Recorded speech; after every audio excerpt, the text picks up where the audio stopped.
Hello everyone, this is Michael, host of the Pound for Pound Boxing Report. And get ready to give you something a little bit different. Normally with Pound for Pound Boxing Report, you know what it is. We recap the fights that took place, talk boxing news, and do boxing previews. Well, on this particular special edition of Pound for Pound Boxing Report, give you something different. Actual interview with a professional boxer. I don't do this often. Did so with Isaac Dogbay a while back. Going to do it again. This time, rising junior welterweight prospect Michael Williams, who recently had time to sit down with yours truly for a special one-on-one interview. Him and his father, Michael Sr. So sit back, get ready to listen to the special edition of Pound for Pound Boxing Report as yours truly interviews rising junior welterweight prospect from my neck of the woods, Michael Williams, here on the Pound for Pound Boxing Report, where we discuss all things boxing.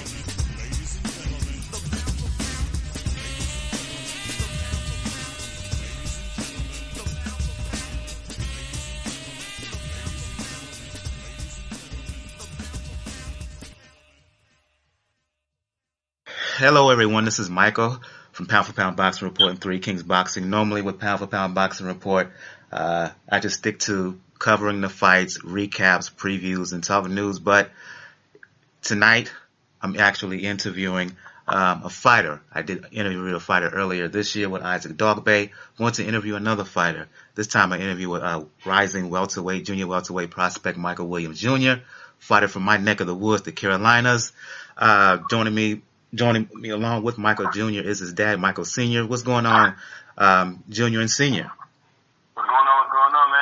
How you doing, bro? Thanks for having me. No problem. The pleasure's all mine. And first and foremost, before we get things started, I have to give a shout out to Bo Bland from Three Kings Boxing. He worked behind the scenes to set up this interview. I want to again publicly thank Bo Bland for setting everything up. Again, interviewing one junior welterweight prospect Michael Williams Jr., 9-0, 6 KOs. Before we get things started, I want to go back to your last fight in which you won the WBF Gold Welterweight contest. You won by stoppage, but you had some tense. It was a decision. It was decision. I'm sorry. I was reading as wrong. You won by decision, but against Alcox. But you had dare I say, some turmoil for the first time in your career. You suffered a knockdown in that fight. Michael Jr., talk about going through some tense moments for the first time in your professional career. Yeah, it was something that, nobody wished to happen to them, but it was just a mistake that I made, and it won't happen again. But I just learned from that mistake, and just, like I said, I'm just learning from it. But I got up, finished the fight, and continue to do my job and do my thing, and I won it. Going into how you got your career started, I want to include you, Michael Sr., in this discussion. Michael Jr. Boxing career started in amateurs at age 9. You said from early on you saw your son being a professional fighter. Talk about what did you see in your son at that early age that said to you, this kid, my son, he's going to be a professional. Right. So you have many different sports, right? So there's basketball, baseball, soccer, anything like that. And you can tell when a kid is excelling and they're special in a sport. So when Mike Jr. first, he actually started at age 8, just doing simple pads in New Jersey before we moved to North Carolina. Got to North Carolina, took him to a boxing gym, and like the first 2 weeks, he was already catching up with the kids that's been in there for years. And that's when I kind of knew. Off gate, I said, yeah, this is probably going to be the sport that he's going to go forward. And I was like. And for you, Michael Jr., your father introduced you to the sport. What was the thing about boxing that for you decided that this sport was for me? What was the part of the sport that said to you that essentially, what was the part of the sport that you really liked, you gravitated towards, and you decided to stick to? I've been time. It just was something that I was just doing it for so long, and I was good at it. And I was actually good when I first started. So by the time I turned, 15, 16, 17, that's when I, really took it serious and just started loving it more. It's just the fact that, you're in it by yourself, the work ethic that you have to put into it, the discipline and everything that comes with part-time. Just all played along together, and I was just, fell in love with it. And we just decided to go pro last year, and everything was working, so far. You have one of the more intriguing nicknames in the sport, Junior, 150. Michael Sr., you call yourself 300. Give some backstory on the nicknames, 300 for you, father, and 150 for you, son.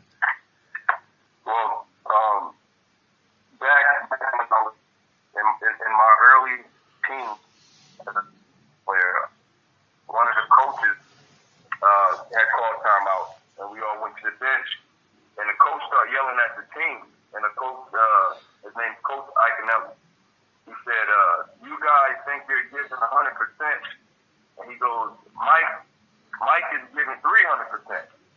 And that just always stuck, man. So, with me being 300%, Jack Jr. is 150 he's had for me. And, it's just a motivational thing, just giving your all, going above and beyond. So that's where it came from. Michael Jr., you're 19 years old, about to turn 20 in a couple of months. Well, turn 20 in May. You decided to turn pro last year. Michael Jr., Michael Sr., what was the decision? Why did you decide to turn pro now instead of maybe continuing on through the amateur ranks, particularly with the Olympics happening next year? Well, that's a great question because he was doing the year before he turned pro, he was doing awesome. He had just went to the Nationals, ended up being ranked number 18 in the country. And we was like, okay, cool. We got eliminated, but he was ranked number 18. I knew, I said, when we come back to the Nationals, but what happened is we had other people keeping their eyes on him. And a guy by the name of Paul, I always mess Paul's name up, Paul Marinaccio. He's been tracking us. He's the owner of Jawbreakers Promotion. Yes. He came to me and he just simply said, hey, I've been following y'all for years. He said, your son has a pro boxing style. He was like, and he gave us an offer. And I sat down with my son. I said, look, this man's offering us, what do you want to do? And Mike Jr. said, all right, let's do it. And at that time, it looked weird and looked bad in a lot of people's eyes. But Mike, it ended up being the best damn decision ever. You know what I mean? Because everybody's not, in the amateurs, man, everybody's not going to make it to the Olympics. Everybody's not going to make it to Olympic trials. And you know what I'm saying? And he was, one thing Paul was right. He was like Mike Jr. had pro, even when he was an amateur. And it was one of the best decisions, man. So. Let me ask a follow-up questions about the amateur system, particularly here in the States. A lot of questions about the amateur system in the United States. Is it really productive? You're not seeing the results on the international level that you used to see. For you, Michael Sr., what is your rationale or your thoughts in terms of United States amateur boxing? It's a hustle. It's a hustle. You have millions of kids in this world all competing and told that they can all make the Olympics and go to the Nationals. And these kids, year after year, they spending money traveling all over the U.S. to compete. They're getting eliminated. They're not really even learning anything because when you get in the ring, amateur boxing is definitely a conflict of interest to the sport. If you ever go and watch these little kids all the way to their teenage years, right? You don't even see how many how many amateurs do you see actually using real boxing fundamentals? Well, not really. Then again, the question could be, how many of these quote unquote amateur trainers are real trainers? Right. So you got that. We didn't even talk about that. But it's worth it for some. But for the most part, man, a lot of people are just wasting their time. And you have to know your kid. Like, again, going back to Mike Jr. Mike Jr. had a pro style as an amateur. That's never going to work. He'll lose almost every fight. He'll look good, but he'll lose to a crazy, sloppy fighting guy that's just charging at him, throwing punches. Well, Mike is actually displaying boxing, his movement, jab, countering. You know what I mean? Then you got a guy pretty much catfighting. And then you do all that, and then they raise the other guy's hand because they say he was more aggressive or he kept coming forward. So for some, it's good. You know what I mean? Look at Shakur Stevenson. He's a good friend of ours. He's an Olympian, silver medalist Olympian. Turned good for him. So for a chosen few, yeah, it's good. But for the most part, a lot of people are wasting their time and money, you know, with it. However, you do need it. I think everybody should go through the amateurs. Again, Mike Jr. has been boxing since he was 8, 9 years old. You see what I'm saying? And we made that pro jump at age 18. So the amateurs is needed. So we thank God for the experience, the national experience, being able to learn how to cut weight, the discipline for it. But for the most part, you really have to know your fighter and know what kind of fighter you have or child that's in there. This question is for you, Michael Jr. I've seen you fight. You're very tall for a junior welterweight, 6'1", but you're athletic. I haven't my own personal beliefs on your fighting style. How would you describe your style, particularly for those who have not seen you live, who have not seen you on YouTube and whatnot? Most people call me more like a Paul Williams, Tommy Hearns. You know, I'm tall. Most people call it most people I fight. You know, I just keep consistent. I'm athletic. I'm able to bounce around, have quick defense, and I just let my hands go and just outwork. So that's more of my fighting style. Recently you have now been trained by one Roy Jones Jr. We all know who Roy Jones Jr. is. ATG fighter, all-time great fighter. Talk about what Roy Jones has brought to your career, not just in terms of fighting nuances and stuff in the ring, but in terms of what he may teach you in terms of how to deal with this boxing life, this boxing business, the trappings that may occur outside of the ring as well. Well, you know, being with him a few months, few months, he's just been just teaching you just how the business is with boxing. You know, like dirty tricks and the different things. Like he took me to Vegas a couple months ago, 2 months ago for the Adrian Broner fight in Pacquiao, and he's just a great mentor and he just teach you all the things about boxing. And for you, Michael Sr., though Roy Jones is training your son, you're still heavily involved in his career, in your son's career. A question about like father-son relationships. For every Kenny and Sean Porter, they may work out well. We both know countless stories of father-son relationships, be it father-trainer, father-manager with their sons, that does not work out as well.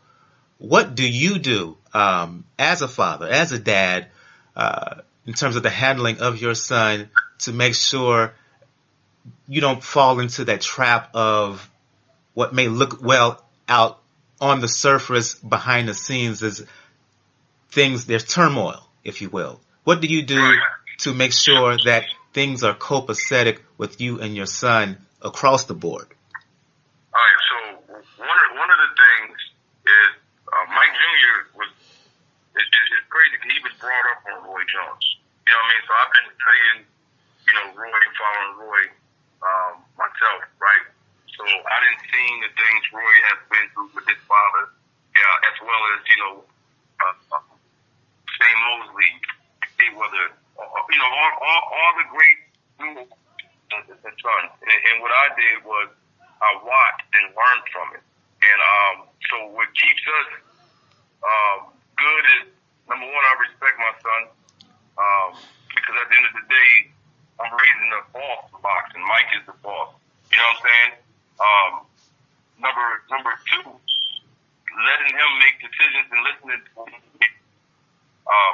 Even though I'm a dad, but I have to, you know, I steer him in the right direction, but I listen to him and I respect my son. I think with those other fathers in boxing, they bumped heads because they never wanted to really listen to what their sons had to say, especially when their sons became grown men. You know, Mike's still a teenager, but I still give him that respect. Like, you gotta remember, when Roy and Floyd and them, they hit 21 years old, 22, and they trying to tell their pop what they want to do. And you know, Roy Sr., they not listening. You got to respect your son as a man. You know what I'm saying? At least hear him out. You know, at least hear him out. And that's what makes me and Mike Jr.'s relationship good. And I know when to take the back seat. If you ever noticed, even though no one knows Mike Jr. like me. Mike Jr. has been with Roy Jones now almost a year. Nobody knows him like me. However, I do take the back seat, and I observe, let positive people work with my son. But for the most part, it's respect, man. That's what keeps us going. You know, me and my son have a little argument. We bump heads on some things, but mainly I'll be wanting to see where his head is at and what decisions he would make. And when I see him about to make a bad decision, I bring it to his attention. And he'll go back and forth with me a little bit, but when I'm right, I'll show him, or I'll say, you know what, cool, let's try your way. And then if he's wrong, I'll say, I told you. And if he's right, he'll say, see, Dad, I told you. And I'll say, you know what, son, you're right. Indeed, indeed. Most of your career, Michael Jr., you've been campaigning in and around junior welterweight. But this latest fight that you had, you weighed 146.5, I believe. You're a young man, young body, plenty of room to fill out. Moving forward in your career, is the plan to continue fighting at junior welterweight level, or given the fact that you just won the WBF title at welterweight, do you continue to stay at 147 pounds? Oh, no, more looking to fight around 135, 140. That's what I'm looking at looking to fight at the next year. What to stay the next 2 years. Okay, let's move on to kind of contemporary issues, contemporary boxing, what's happening right now. You're among a group of prospects that's been getting a lot of attention, whether it's in and around your weight division, whether it's Teofimo Stevenson at lightweight, you mentioned Shakur Stevenson at super featherweight, Virgil Ortiz at 140, Jerron Boots Ennis at 147, both father and son. How would you compare yourself to those other prospects, some of them who've been getting a lot of shine lately? Yeah, you know, growing up, ever since, you know, I started boxing, winning my first fight. And I say in the next few years, we're all going to be, there's all going to be a time where we all have to, you know, fight each other, you know, be on TV for like a big fight. So a couple more years, all that's going to come to play and happen. And what's... Mike, I think it's awesome. It's funny because we all are tracking each other. Telefino, he knows Mike Jr. Shakur Stevenson, he knows Mike Jr. Regis Pergray, he knows Mike Jr. And there's also Devin Haney and the likes as well, yeah. What you say, Mike? There's also the likes of Devin Haney as well, so yeah, him too. Oh, my boy, yeah. Mike Jr. fought Devin Haney last year. All of them. We all know about each other. And what we're doing now, all of us, their dads and their teams, we all just winning, building our records. Once everybody gets settled in, but you got like Devin Haney, he'll be like, Telefino, his record's up there. Ryan Garcia's record up there. And Mike Jr.'s record is slowly creeping up there. He'll be 15. And that's when the fireworks is going to happen. Everybody's going to start. So that's why I tell everybody, please, don't worry about any of these young boys who they fighting right now. Because we all are eyeing each other. Now, once Mike Jr. hit that 15, 20, and 0, we fighting all them jokers. All of them. We fighting all of them. That's because that's what we in it for. We in it to fight the best, and we in it to make money, and all of them are big money fights. Can you imagine Michael Williams Jr. versus Telefino? Michael Williams Jr. versus Devin Haney? Michael Williams Jr. versus Regis Pro. We're fighting all of them. Whether it's back to back to back to back, and we're going to have fun doing it. And all I got to say is this, Mike. A lot of people are going to be surprised because all these top guys, top prospects we just named, Mike Jr. is not losing to all of them. I'm not saying we're going to beat all of them, but we're going to up, especially coming in as a taller fighter at 6'1". I like that. I like to hear that. Michael Williams, you are from North Carolina. You're based in North Carolina. Most of your fights have happened in North Carolina. There's been kind of a low-key tradition with me being from South Carolina. I live in a part of the state where I know a lot about North Carolina boxing, whether it's folks like Calvin Brock, who was a heavyweight contender back in 10 years ago or so, Kelvin Seabrooks back in the day, Bernard Taylor. Talk about kind of like the low-key boxing tradition in the Carolinas, in North Carolina specifically, and how do you see your son kind of being a fighter in the next line of that? Well, we're originally from New Jersey. We only been here about 11 years now. So North Carolina boxing has been getting a bad rep. Every state wants to pick on North Carolina fighters.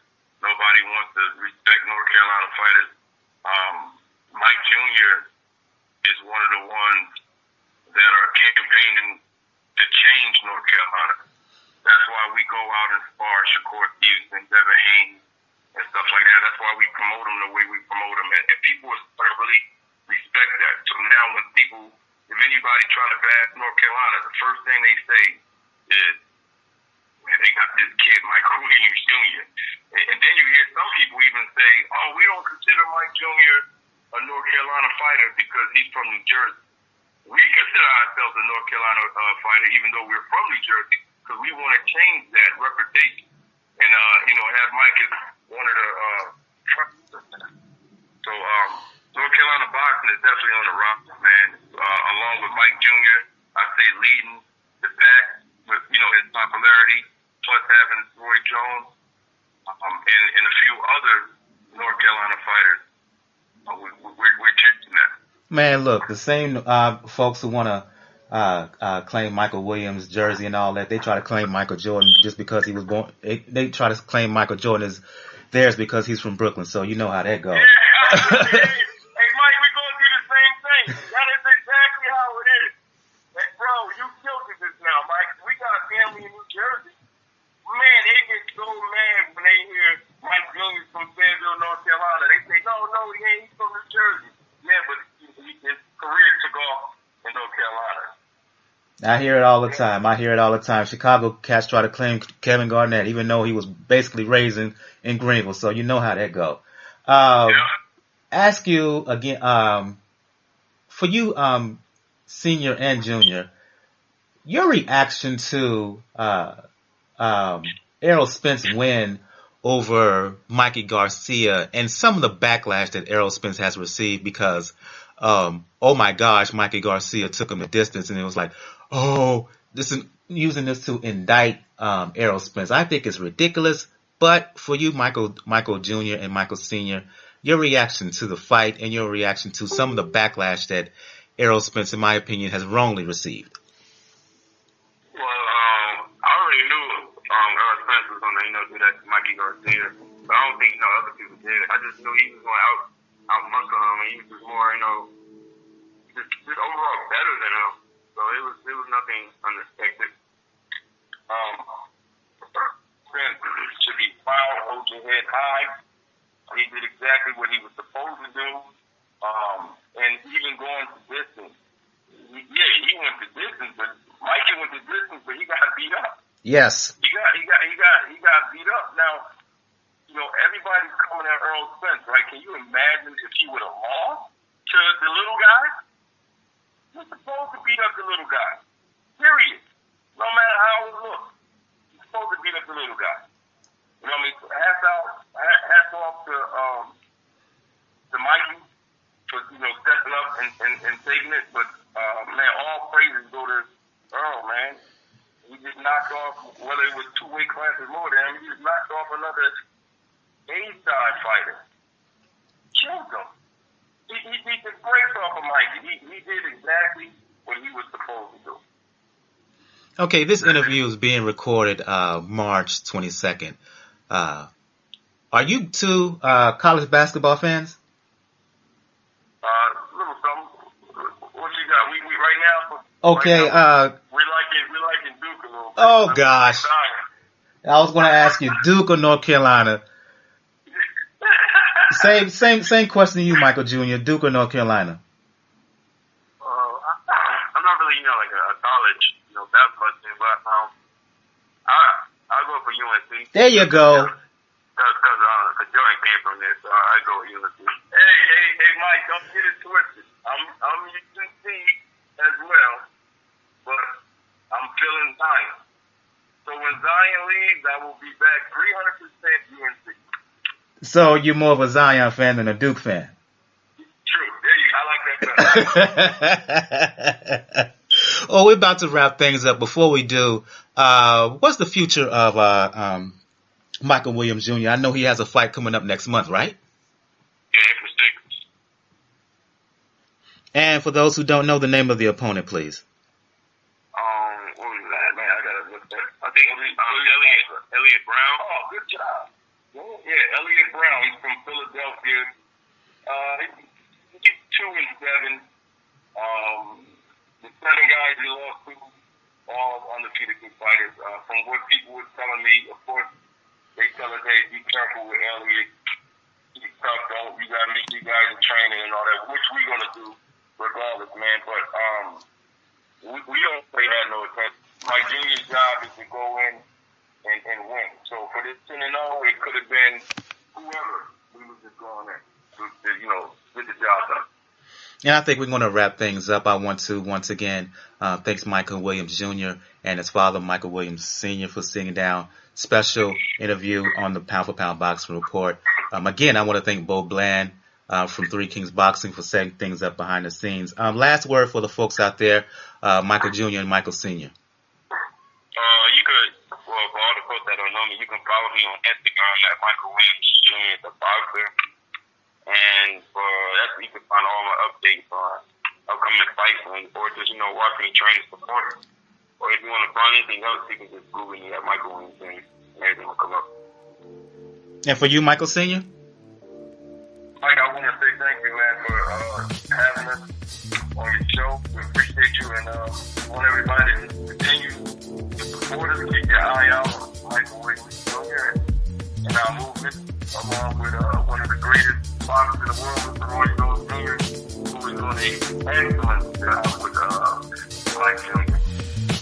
Again, this has been a special episode of Pound for Pound Boxing Report. Sit-down interview with rising junior welterweight prospect Michael Williams Jr. along with his dad, Michael Williams Sr. I want to thank both of them for joining us. Again, special interview, special episode of Pound for Pound Boxing Report. We'll see you guys next time. Everyone have a good evening.